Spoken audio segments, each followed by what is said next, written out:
po jako akawuwo. Bannabuddu babuganye essanyu nga balabye ku Ssaabasajja Kabaka empologoma ya Buganda asiimye n'alabikako eri Obuganda mu kuggulawo emipiira gy'amasaza egy'omwaka guno.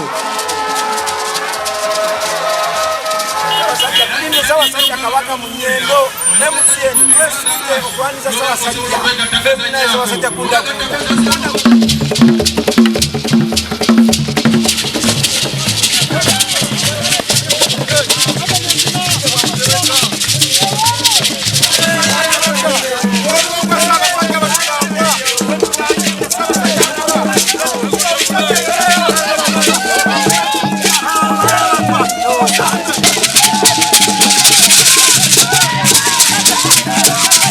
Omupiira oguguddewo gubadde mu kisaawe kya Masaka Recreation Grounds ekikubyeko ne Kiboga okusobola okulaba ku mpologoma nga n'omupiira oguguddewo gubadde wakati wa Mawogola wamu ne Buddu.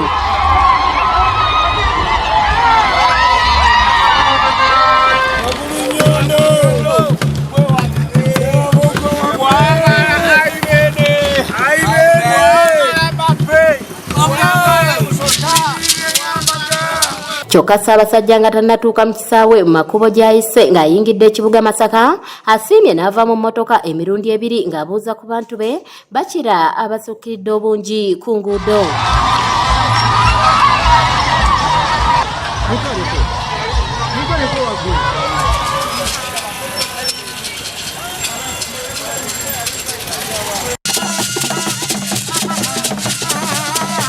Ssaabasajja asoose kuviiramu mu kabuga k'omu Nnyendo n'atambula olugendo lwa kilomita namba oluvannyuma azze mu mmotoka wakati mu bukuumi obadde bunywezeddwa kyokka mu kuyingira wakati mu kibuga Masaka azzeemu n'ava mu mmotoka n'atambula kyenkana olugendo lwa kilomita namba ng'awuubira ku bantu bakira abasanyufu.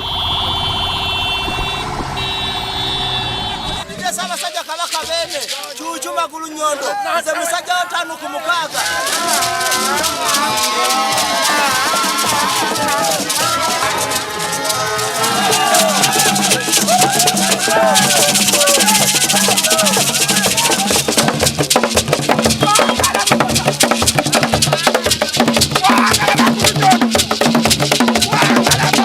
Oluvannyuma empologoma egguddewo omupiira guno.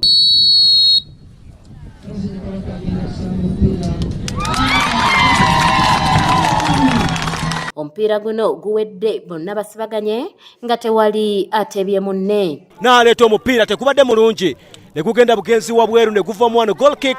Kanyike Kevinizi yakusakidde eggulire lino ku lwa ABS Television.